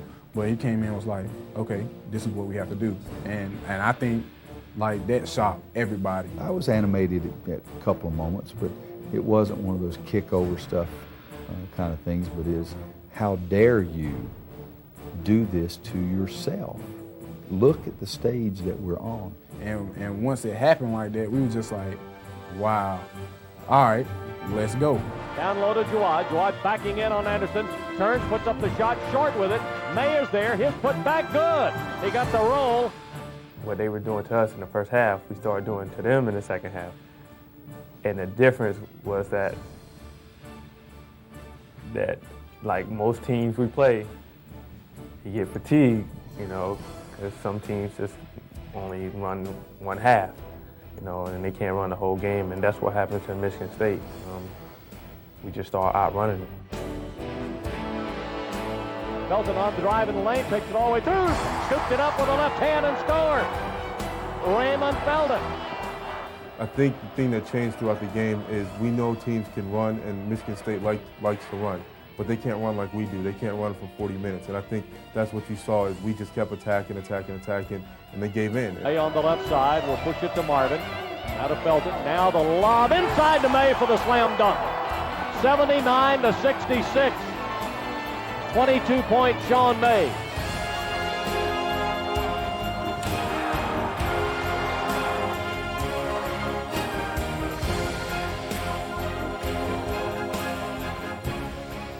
So every aspect of our game picked up, and with each one of those different factors, we'd get a better shot or we'd get a fast break. And now we get up a little bit more. And now we get a stop and we got another fast break. And I think then it was a snowball effect. And we could have, if the game had lasted long enough, we'd have won by 1 million. We got one more. You have no chance, if we compete like we did in the first half.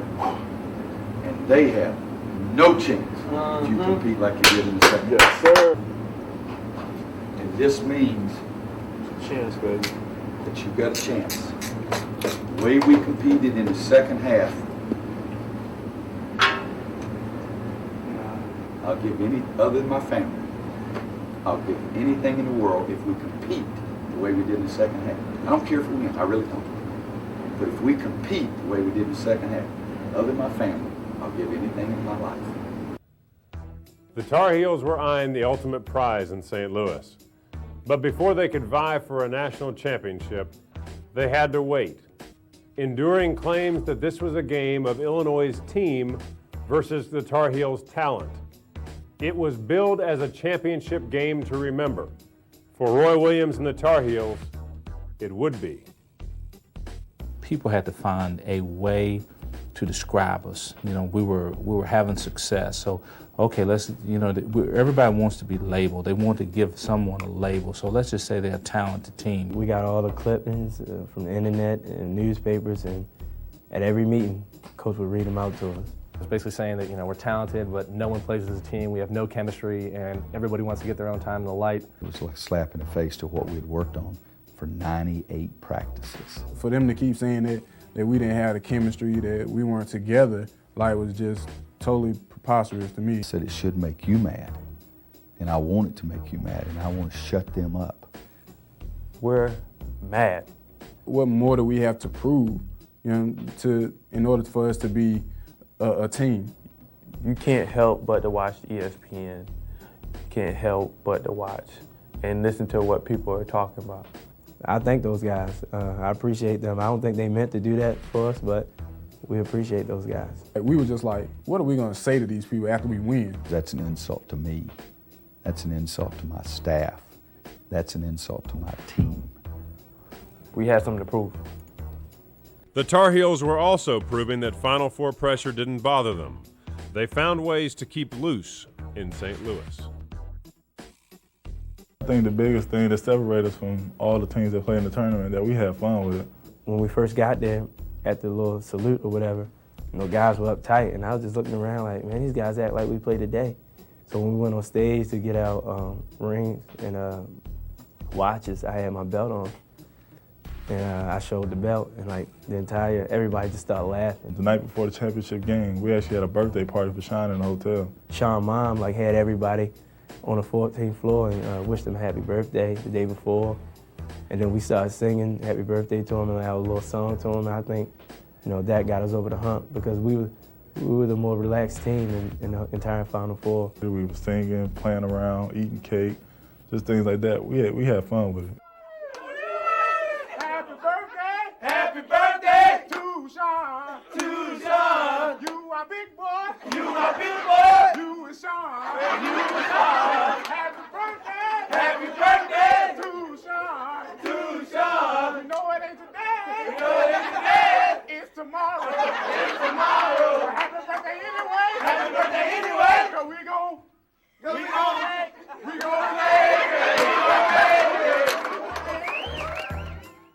I think it helped calm everybody down because it took our mind off the game. It allowed us to be around friends and family, laugh a little bit, have fun a little bit. As the Tar Heels retired for the evening, and the hours before the Illinois tip-off counted down, the game came more into focus. I went over to the arch that night by myself just to take pictures and sit there and just talk to myself, put it on camera, and just realize how far I have come and that I have a chance to do something very special. Everybody's out in the streets. You can see people in the streets, and we were looking out the window, just packed and crowded. And we just wanted to get there and get the game started and not let all the other stuff distract us. And it wasn't just like I couldn't wait to play the national championship game. I just wanted to play. I could have went at that time straight to the court anywhere around us and just started playing. That's all I wanted to do was just, shoot, make some moves, do whatever. I woke up, I was rooming with CJ Hooker, and I was talking to him. I was like, CJ, you realize that we're playing for the national championship today? And he was like, nah, I really hadn't registered. And I'm saying to Debo, we got a game, man. It's like, man, shut up. I'm like, man, we got a national championship game. It's like, do you not understand that 2 years ago we barely won 19 games, now we're about to play in a national championship game? He's like, I know, man. It's been a long ride. I said, man, we got to win. I kept having dreams about us winning. And every dream I woke up doing a different thing to celebrate. One time I ran and slid across the floor. One time I ran in the crowd. Next time I ran to a teammate.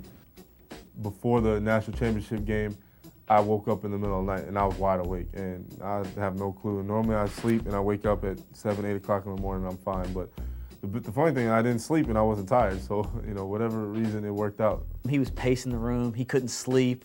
You know what I mean? He was watching his dad's 76 championship game. Probably woke up at 4 and I was up till about 6 or 7 and I finally fell back asleep. I said, what are you doing? He said, and he mumbled something to me and I just fell right back asleep. But the next day when he reminded me of it, it was so weird because you wake up in the middle of the night and somebody's walking around your room, but it was Big May and he couldn't sleep. I ran the game through my mind about 100 times. Everything I was gonna do, who I was playing against. It's crazy. You always run the game through your head as a player, but I've never had an experience like that. Carolina had just one more order of business in its pregame preparation: spitting in the mighty Mississippi, a tradition that started with national championships in '82 and '93 and continued through the Tar Heels semifinal win against Michigan State. The Heels stopped at the banks of the Mississippi one more time, hours before the tip-off with Illinois. And it wasn't only the Tar Heel players. Groups of Carolina fans ventured to the Mississippi shores, not leaving an item to chance with a national championship on the line. Finally, it arrived. Team Carolina had the opportunity to prove that its team was the best in the land. Has stepped into the center jump circle for the guys in bright orange. Jawad Williams for those wearing white. Ball in the air, tip control by Illinois. Away to D. Brown. Jackie Manuel tried to go get it.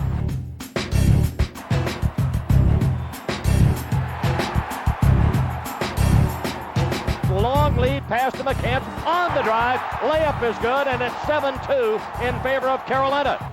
Top of the key, back to Jawad. Jumper good. Jawad Williams hits a 3 to tie it at 12 all. Ball on the floor, and again it's Powell. But he gave it up to McCants. Long lead pass to May, and they catch Illinois in the transition.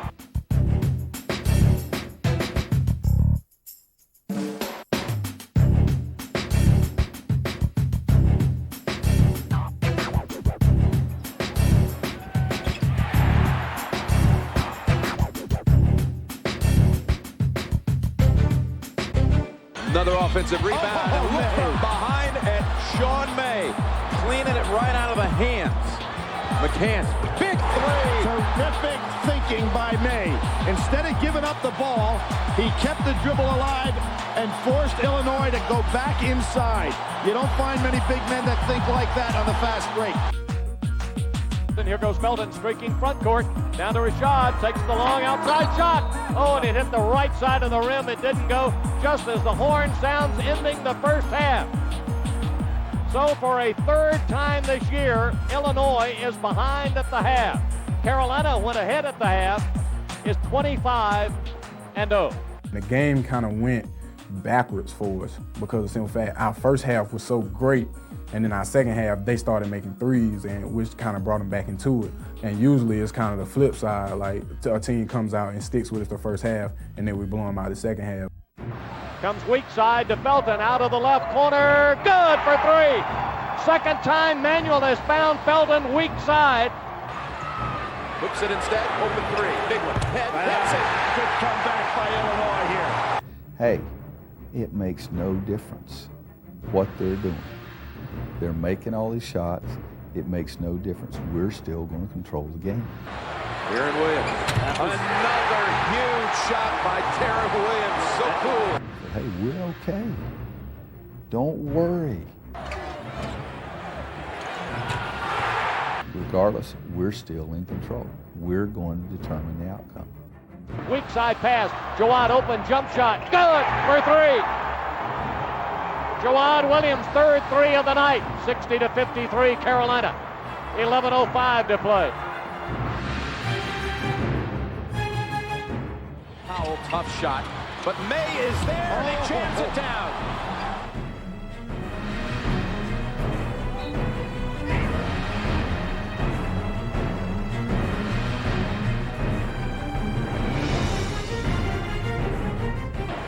Good screen by Ingram. Illinois trying to cut into it, and Lutherhead gets the bounce. Back to four. Juwan Williams. Oh, who's on Felton right now? The shutdown man, Juwan Williams. Felton, long three. That wasn't only beyond the arc, that was beyond the arch here in St. Louis. Shot clock was going down, wasn't really nobody open. They were denying Sean, aggressively inside. They wanted to take a risky pass. David Noel came up and set a screen. And I think, was it Darren? It was late coming up on the screen, and I had a little opening for a second. Him and D. Brown jumped with me when I took the shot, but I had a good look at the basket, and it felt good for the time it left my hand. I knew it was going in. The first thought that I had was Raymond, because I thought it was a tougher shot than he needed to take. And then the ball was about halfway there, no more than halfway. And I said, that's going in. And the first thing I thought of is Duke, when he didn't make a play at the end and he got criticized so much for it. Here's a young man who's willing to make a play. Now we'll push it away to head. A long three. Good. Score tied. 70-70. 21 for Lutherhead.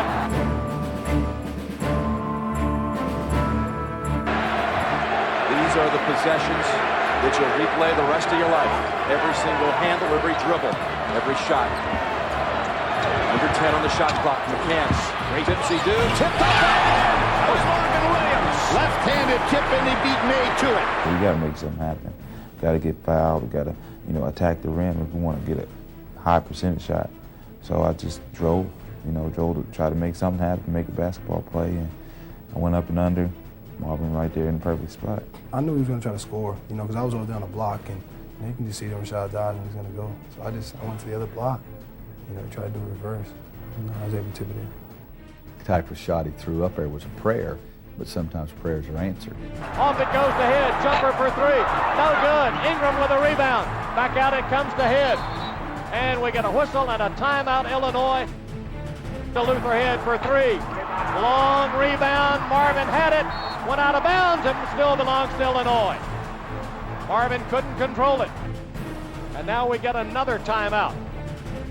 Coming out of the huddle, I said, I'm about to get a steal. Then I thought about it, I said, we're about to get a steal. And I said it again, I said, we're about to get a steal. And I looked, and I looked at Raymond, and I said. Now it's off to D. Brown. Clock is down to 40, inside 40. Here's D. Brown, gets it off to Lutherhead, trying to penetrate. Ball knocked away, Felton up with a steal. He comes front court for Carolina. Illinois will have to foul it. Here's Felton, and Darren Williams reaches around and fouls it with 25.8 seconds left. Sure enough, Ray got the steal. Just believing in the scout report, knowing that Darren was open for a three, if I would have came all the way in, I kind of faked that on Luther, and I knew he was going to either try to throw it outside for open three, and that's exactly what he did. And I just stuck my hand out there and got a steal. Free throw up. No good. Just pushes this one up. Good. 73-70. Timeout. Clock stopped. 25.8. It was called by Carolina.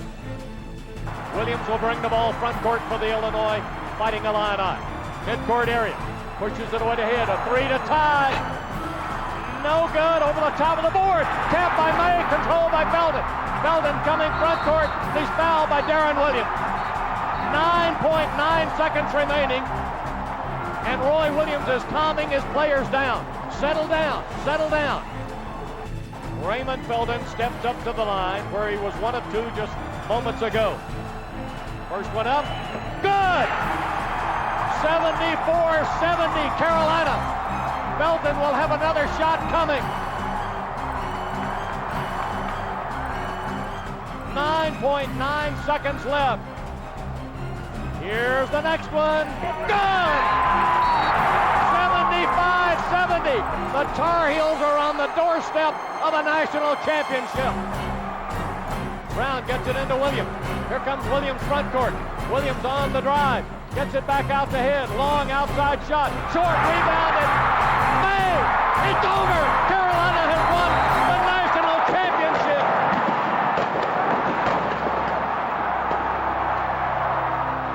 Once the time, ran out, it was just a shock to me. Like, I needed somebody to pinch me because it really wasn't happening.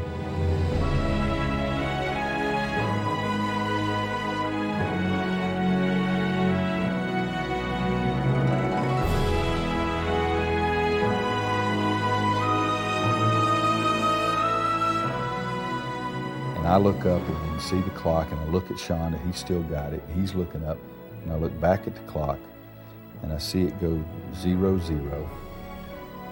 And to this day, until the day I die, it was like a fog. I didn't know what to do. I didn't know how I was feeling. It was like we won.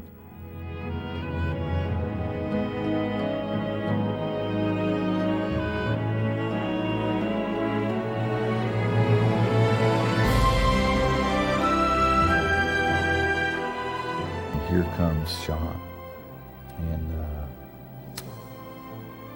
$100 million I would give up before I would forget that memory, that big, smelly, sweaty rascal coming and hugging my neck and saying how happy he was. And money can't buy that kind of feeling. We have been through a lot. Nobody really understands what we actually went through. Nobody will understand. So it was just a moment for us to realize that we came through and we done a lot together. I talked to him about how proud I was, and every North Carolina fan should be, for them sticking with it from 8-20 until this moment, and enjoy this moment and treasure this moment, but also be proud of what you did for sticking with it for such a long time.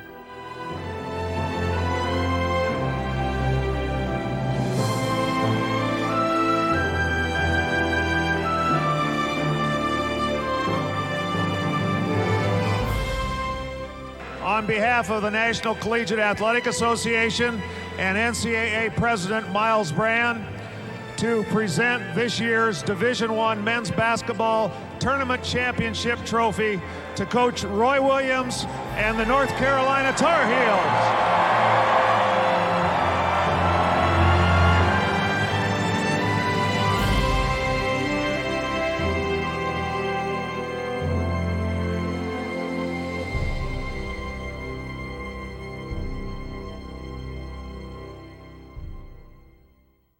I got a national championship. I ain't got the ring yet, but it's gonna go on one of these fingers right here. Oh!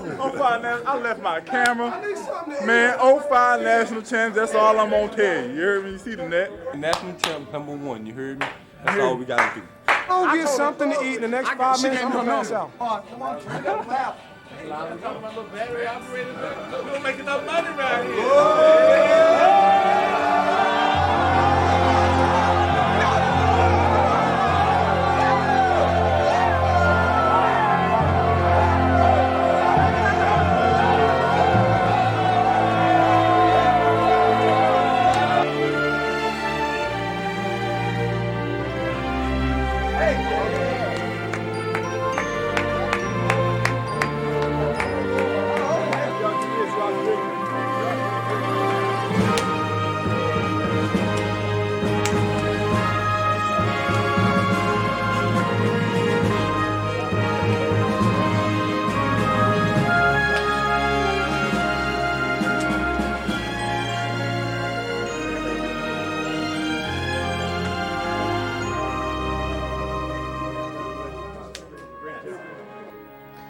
I grabbed Coach Smith and I said, "Thank you."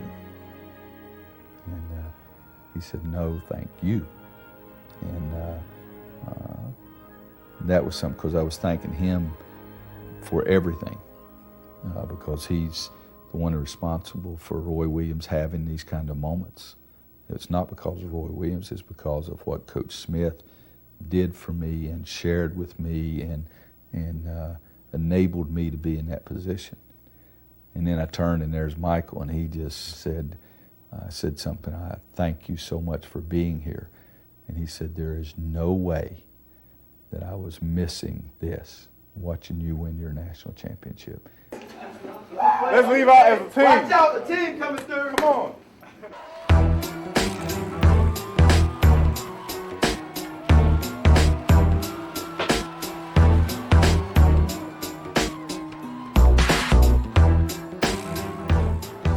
That was one of our shining moments, for real. Seeing our fans back at the hotel and walking through everybody and everybody congratulating us and things like that. And it just showed like what type of fans we have. Our fans have been key for us all year, especially here at home, like us going undefeated here.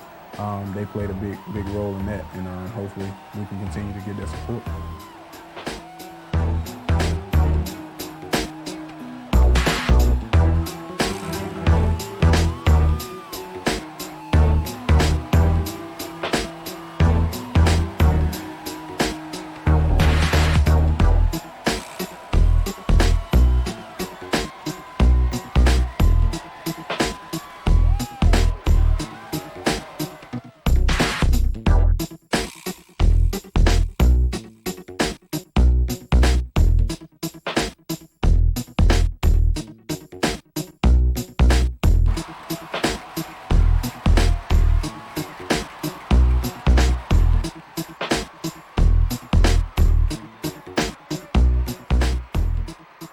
But I can tell you, the thrill of my lifetime, other than my wife and my 2 children, was leading and being involved and being the coach of our alma mater win a national championship.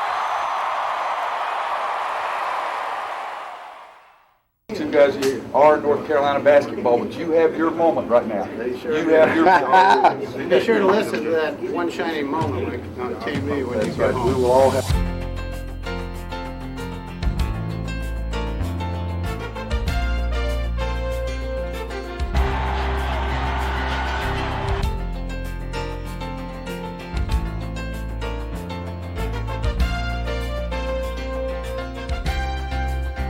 Ball is tipped, there you are. You're running for your life. You're a shooting star, and all the years no one knows just how hard you worked, but now it's you. Mike Chavis on the drive, the alley-oop. Oh my goodness!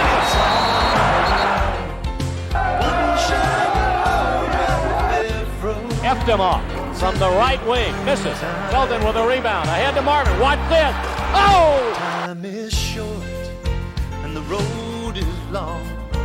In the blinking of an eye, how that moment's gone. When it's done, win or lose, you always did your best, 'cause inside you knew. Alley-oop to Jawan Williams for the one-handed dunk. The timeline coming left. Off to Miller. Here's the long three. Got it! Feel the beat of your heart. Feel the wind in your face. It's more than a contest. It's more than a race. And it's Felton with a long pass to Marvin Williams, who tapped it to McCann. He gets the dunk and draws the foul. Play of the year right there. They battle for him, loose ball, recovered Marvin, he scores! 17 seconds left! And he was fouled. When it's done, win or lose, you always did your best, 'cause inside you knew that one shining moment you reach for the sky. Felton, he dropped it off to Noel for the slam dunk. Lovely. Now the lob inside to May for the slam dunk. You were willing to try. One shining moment you knew.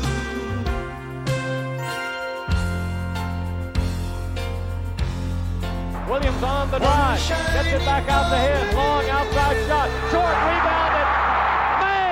It's over! Carolina has won the national championship!